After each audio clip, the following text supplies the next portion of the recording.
Hey everyone, welcome to Saturday Night Popcorn. This is Jason. And this is Kai, and we have another great discussion for you today.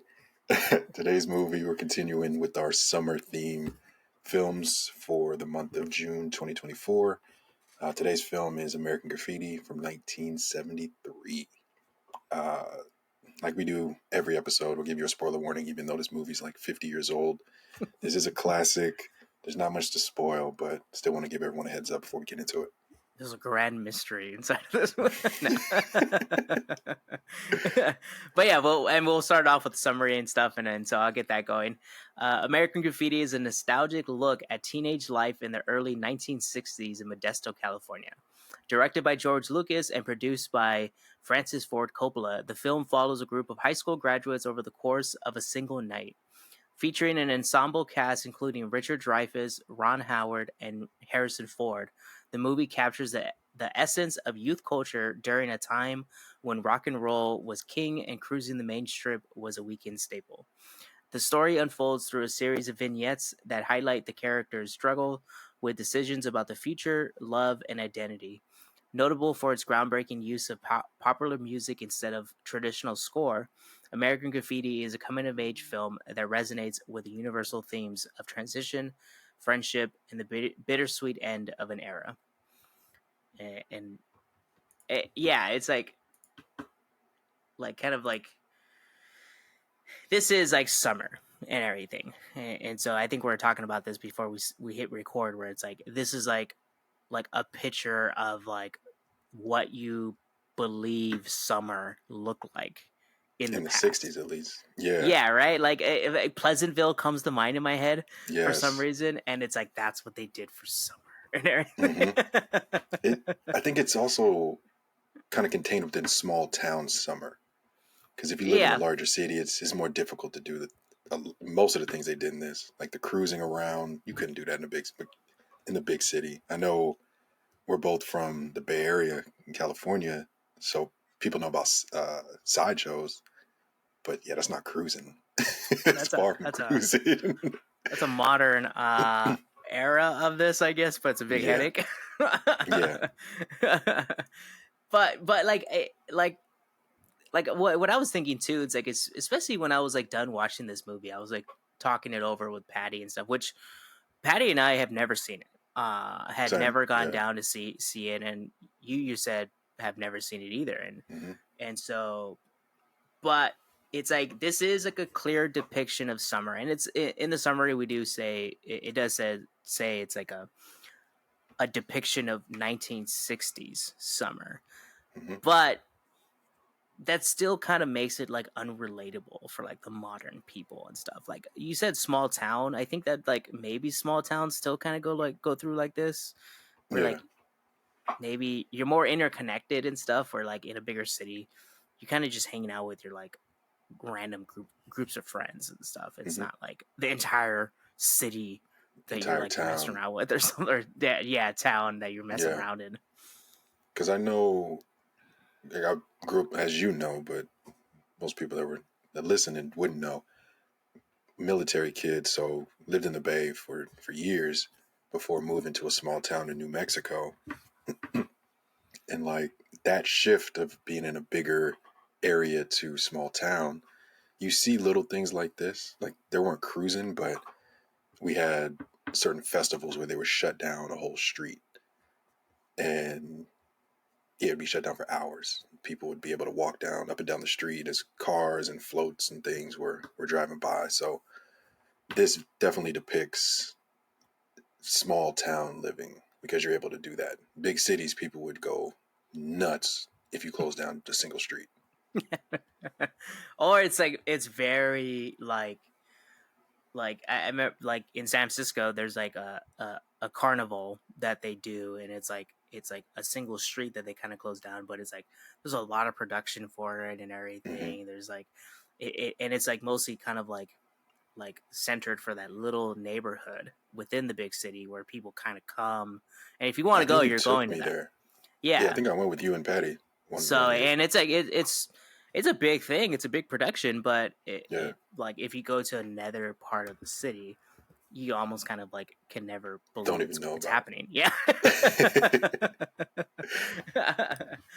But yeah, it's like this was a fun movie, and Patty Hmm. immediately loved this movie. She was like, I love the music. And it's funny because like it said in the summary that like this is the first time like or like a groundbreaking use of like Popular popular songs. music, where I was like, man, that Yeah, seems like almost like if you it's don't do commonplace that now. now anymore, yeah, Yeah, it's like you would be people look like, crazy. what is this? What is this music they're using in this movie? Yeah, right. So it's like it almost kind of like if they made their own score, I would have been like, this is probably a different movie. Like It wouldn't have fit. I think yeah, you you can't make needed a the period popular piece without songs. the music that happened within that Hmm. period, right? Yeah, So it's almost like crazy to not think about that, but then it almost like it's like crazy smart to think like George Lucas was like, "Hey, no one's ever done this, so let's but just do it." that's where I kind of wanted to go with this conversation was, and I think we might have had a conversation about it previously or in a previous episode, but it doesn't seem like George Lucas really gets the recognition for how groundbreaking he is, because even like him, Coppola, Spielberg, all being and Scorsese all being buddies, making films at the same time, and one would write a script, the other one would direct it. I don't think, at least I don't know of any directors and writers doing that currently. So I think that was a very niche group of guys and group of people creating things. Um, but yeah, as I was watching this, and then the fact that this was the first time, or one of the first times, that popular music was utilized in a film, and now it's every single film has it, and people look crazy if you don't have the most popular song in your movie, and it's a summer Hmm. movie. Yeah, it doesn't seem like people talk about him in that list of greatest directors of all time. Yeah, it's kind of sad where it's like I look, but like I was like when in his filmography this lands, and Like so early. technically this is his second film, his second Hmm. directing film, and I don't know if you notice the dude that I was going to drives tell you the license plate. the yellow Yep, Ford. the Patty was like, "Oh, THX. that looks familiar," and I was like, "Yeah," I was like, "That Yeah. looks familiar too to me." And then so that was his first film, Hmm. first official film, and it was kind of like a dud because I think it was like you said, like he's groundbreaking. Yep. But I think that first film was like too groundbreaking, where it's like a dystopian future and everything. So it's like a kind of out there. Produced by Coppola, and so I'm reading all this stuff off of like Wikipedia. So these are like fun facts that kind of like Somebody went down might the have rabbit went and hole. like, let me So tamper a yeah, little so bit though. whether or not these are correct, uh, but so like I don't know, like Coppola must have been like really observant of the movie because like of the first film THX was it Hmm. like 18 something or like 11 No, 1138. 1138. Hmm. So I Because the wonder if like license they plate is 138. 138, yeah. So it's like I wonder if like they were making it and then Coppola's like, this is gonna be probably not the movie that we think. Hmm. So what I read is that Coppola went to Lucas and said, Hmm. "I dare you," or something, or whatever, to write a movie that is available to the masses, and it's like a cross audience kind of like movie. And then Yeah. he came up with American Graffiti, and that's what he came up Oh, with. wow. And it's like, oh, and it kind of goes to the point of like you saying that they're like kind of like a little rap pack of Yeah. like directors and writers. They're like, hey, I know you can do this, but Yeah. see if you can do it. And Well, everything. same with like with Indiana Jones. I think that was Lucas's idea, and then Spielberg directed it. It's So crazy. it's like that cross pollination, and it was a cool era. And It does. You don't see it anymore too. It's sad because nah, you don't have that like, oh, like support where it's like, hey, I thought yeah, about it's this very idea. individualized. Yeah, everyone's just trying to like, here's my idea, I'm trying to get it working and Hmm. stuff. I don't want to tell anybody about it. Let me keep it a secret until I put it out. Yeah. I don't know, but typically we ask like what you like best of this movie? Like, what'd you like about this movie? It felt that's one of my notes is like it felt like I was experiencing that day slash night with the characters. Mm-hmm. It and yeah, I don't even know how to describe that, but as you're watching it, it feels like you're I can't even say a fly on the wall. You just feel like you're there with them, like an additional friend, and watching as things play out. And you get the perspective of so many different characters that you're able to watch and kind of grow and figure out, okay, where their minds at during this moment. So I enjoyed that. Yeah, I agree with you. Where it's like you see like you're like I we say it all the time, and it's like I think directors and cinematographers and people that write movies probably understand that the camera is a character within their movie. Mm-hmm. And so it kind of makes a difference because like you want that the audience member to be that character, and that's what they're kind of going through. This one definitely like you feel like you're one of the people just kind of hanging out with them. You're in the car with them and Yeah. all this stuff, and kind of like you're hollering at people trying to like pick them up and stuff, which was crazy. When I saw that, I was like, when that one car was like, yeah, we'll send my sister over there, and she's like a little kid. Yeah. Patty, like we watched the whole movie. Patty was like, that's the little girl's been with them the whole time. The whole movie. And she was a bitch. She was the whole situation when he got pulled over and she was like, Oh I'm my gonna tell the god. cops this. I was like, lady, what? Like that's not a laughing matter. Like what are you talking about? But like it was very interesting to see it where it's like and it's like in the summary where you see little vignettes where it Yeah. like I kind of get what vignettes mean where it's like you go on a little journey with each of them because it's like Mm-hmm. they're Your almost like moments. yeah, they're an interconnected story, but they all Mm-hmm. have their own little branching where like it was fun to see the dude like Patty was like I think that dude had like the greatest night out of all of them. The dude that like Oh, Ron Howard's the the one that got Ron buddy, Howard's the car? one that was like kind of Yeah. like, oh, I'm not going to college and everything. Like he like joins a Oh, gang. that He guy. You're talking about goes, Richard Dreyfuss. yeah, like he has like Okay. that, like he like destroys a cop car and everything, and he goes and professes his love to this woman on Mm-hmm. the The radio, and he meets a radio, legend like, of like a yes, radio legend and everything. radio Like station. that dude like went through a journey throughout the whole thing. Yes. Well, him and Oh, the the buddy that Ron Howard gave his car to. yeah, that guy. Like he had a whole journey too. But then it was funny because it's like you I don't know how that works in like other films where it's like I would like to go back and see other films that kind of like try to do a vignette type of deal, Hmm. but like how connected do you need the stories to be? But then Yeah. also individualized too, because you see that they all kind of went through their own little things, and then they all kind of went through their own story arcs basically, because the I Richard think, Dreyfuss dude goes to college and everything, and so yeah, he's like the whole time you're like he's not gonna go to college, he's but not then he going. does. Like, I think Superbad did a good job at that. Like having Yeah, vignettes for each character. That's a very modern take on it, but I think they did a good job with that. and I guess like I wonder if it like works better in like comedic films too, where like Got to. that one was like Yeah. pure chaos, where it's like everyone Hmm. was kind of doing their thing and getting into chaos and stuff. And then it just merges together. Yeah, and then like Or it's somehow like they end random up at moments of one merging spot. together. Yeah. Like But Lovin's it's in the funny cop car. Like, come on. the like this movie. I think this movie's great for its like storytelling and the way it depicts a certain period. But in terms of like cinematography and all that stuff, I guess it like it works and everything. I think Like it's it has like a, nice. it's nice. Like the Yeah. one scene that I liked the most was when the little girl, the teenage girl, Oh, and then the Carol. dude that Yeah. drives the The yellow Ford, car. they were like spraying down the car, the other car with like shaving cream and everything. Like he was taking the hubcaps off, I think, and everything.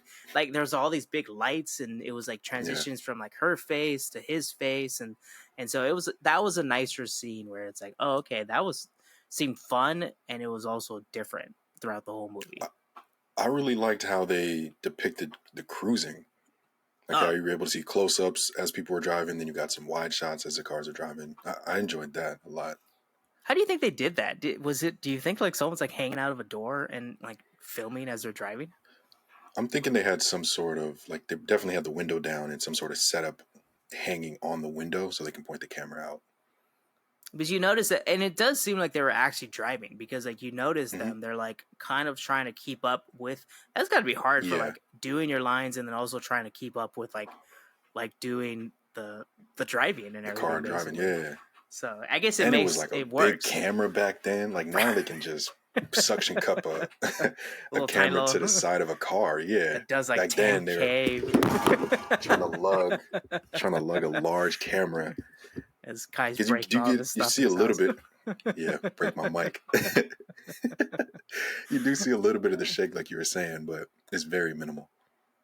Yeah, I was very surprised. It's like, it's almost like I guess you don't get the recognition with these films because it seems like, or like the way that they filmed the street scenes and the car scenes, because like Top Gun was like magic in terms of like, oh, Hmm. they were able to film like with like A planes and all jet. this stuff, Yeah, but it's still difficult to like film like driving cars and all of these different cars. There was like sometimes there's there was probably a like over dozen 30 cars. cars in a Yeah, shot at one point, and it's like that's a lot going on, and probably yeah. more things to like figure out too because there's a lot of like other people that you have to deal with and stuff. But yeah, in terms of recognition, I think George Lucas and does not get any recognition for like doing these like cool like innovative shots and everything of like The man recording created people. Star Wars. Like, Yeah, I I still like I'm like I don't, how did that come out of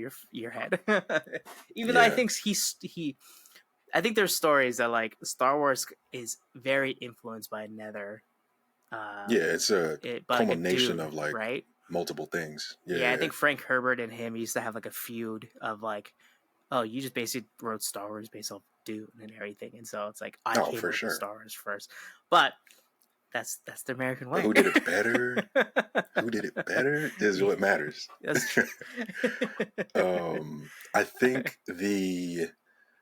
I want to say that car crash with Harrison Ford. I think that was in reference to a car crash that George Lucas had, or like Oh, a interesting. car crash that occurred in Modesto. One of the two. When I watched that, not Let There Be Light, something light. It's a Disney Plus documentary about the not animation studio, but like the CGI studio that Oh, George Lucas ILM. created. ILM, there we go. Yeah.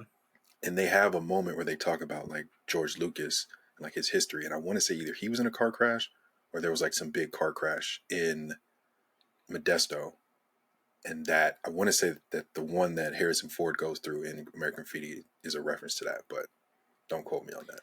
Reading about the movie, it's like he wrote this movie in relation to how he grew up in Modesto and stuff like Yeah. his understanding of how summer was in his perspective, and so and it almost kind of like it it almost kind of like turns you around because the end of it has like, oh, where do these people end up as and stuff like one of like Oh yeah. They were all the fucked dude up. died and the one guy Yeah. got lost in like war or something, but so it Yeah, they kind of were makes you all believe messed that up. it's a real story, but I don't think it is. I think it's just more of like No, no, no. I he think it's like a loose depiction of something that he saw or things he saw growing up. yeah, and it's a very interesting way to end this story because it's like it's kind of sad, I guess. Like the Kind way of sad. Like yeah, everybody died. One guy except went for to one of college. them. Like, Like oh, yeah, but yeah, so it's like but it's like it kind of gives like a very like bow tie to the ending where it's like, oh, mm-hmm. like it's kind of very like poignant, but it's also like how people's lives are too. Like we grow up, some people do pass away sadly and stuff, and some Yeah, people do have some hard times, some people do have some good times and stuff. So it's like that's the whole point of life where it's like our lives are completely different from yeah. even the person next to you and stuff. So so it's a very interesting take in all that. But Do you see anything that's like a negative? Like, yeah, that's like, oh, Mm, no, I enjoyed it. Like, I thoroughly enjoyed it. Like, I didn't give it a five, but this was a film I could see myself watching again down the line. One thing we didn't touch on is the fact that all of these, like this Rat Pack, all these directors keep the same actors and oh, actresses. everyone, yeah, right. Yeah, like Dreyfus is in a Spielberg film, which I really love that film. Strange Encounters of the Third Kind or whatever. Yeah, Oh, something like that. Close Encounters of the Third Kind. Close Encounters of the Third Kind. There we go. He's in that. Harrison Ford's in damn near every Spielberg or movie. Funny thing. I read that Yeah, this is his first film, and he was still a seriously. carpenter when he took the job for Goodness. for American Graffiti. But you hear about so many stories like that, like actors and actresses, like, oh yeah, I was just hanging out at a coffee shop and somebody was like, hey, want to be in my movie? And then they're freaking big time superstar actors and actresses now. Yeah, He was a it is amazing. carpenter. Yeah, he was just like he was doing a career as a carpenter and didn't believe that or whatever, and so they invited him or Yeah. they asked him about it. And funny enough, uh, the character that he plays in the movie, George Lucas wrote the character in the script as having a flat top haircut. Hmm. And so Harrison Ford was like, It was like, I'll take the movie, but I'm not gonna like yeah. I don't want to cut my hair. And he says he was quoted as saying he wouldn't cut his hair unless he was gonna get like other movies and stuff. So I think he Hmm. wanted to know, like, all right, if I'm gonna do this, like I need to know that I'm gonna do this, and then I'll start to like Yeah. change myself for these movies. It's like, bro, I'm making houses in the morning I and know, I'm right? hanging out in your movie at Right. night. Like, Coming I in can't with cut this my tool hair. belt and everything. It's all dirty. Sawdust all over the place. I think for me, the unrelatability and everything, it's like that kind of like Mm. hits home where it's like it's very hard to like place yourself into this movie as a modern person and stuff, and person that that didn't grow up in a small town.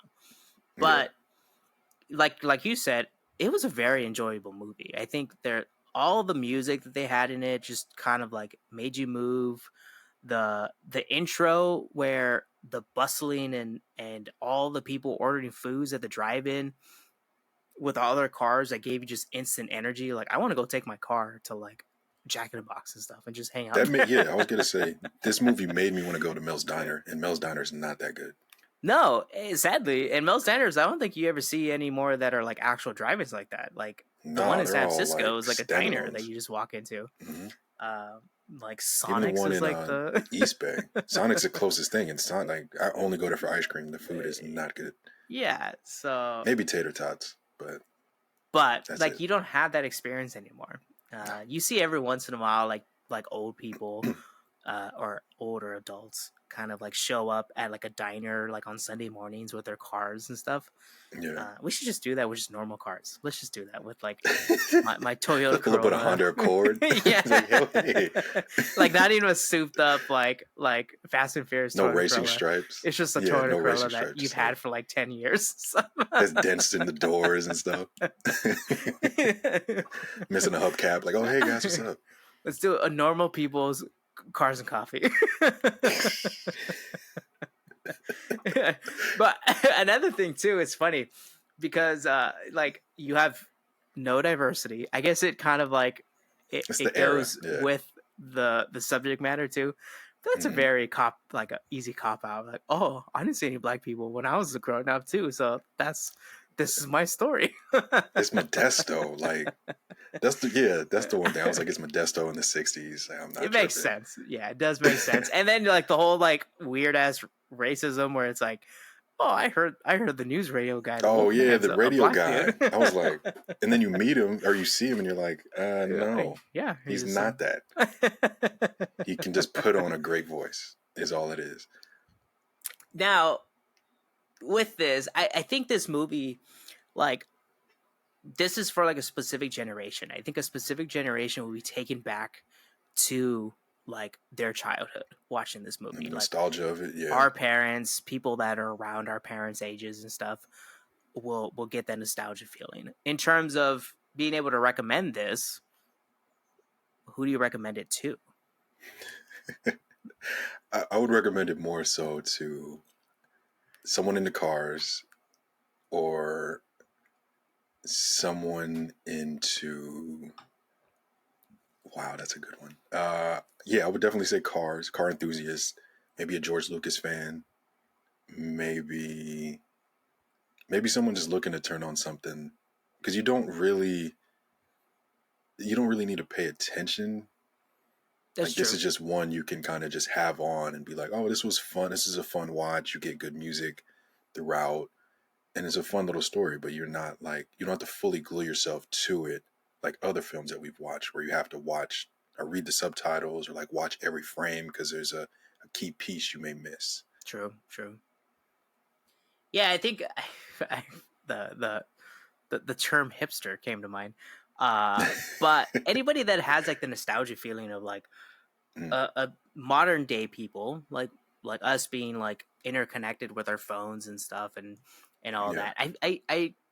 I was noticing that where it's like I like Patty and I had a discussion after this movie where it's like it seems like people nowadays were like super interconnected, and now people are trying to find a way to like build up a barrier around themselves to like kind of silo themselves.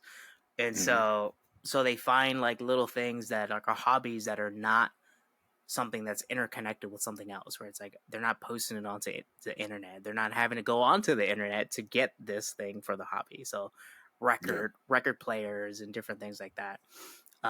So like I think anybody that wants to kind of see like how like a little time capsule where like where life kind of existed in the 60s, um this is a very good movie to watch and stuff. Anybody that's into cars, like you said, like seeing how they got all these cars onto the city set and everything. I'm assuming this is like just filmed inside of a city somewhere It in was the definitely in boonies. Modesto. Not nothing's going on out there even now.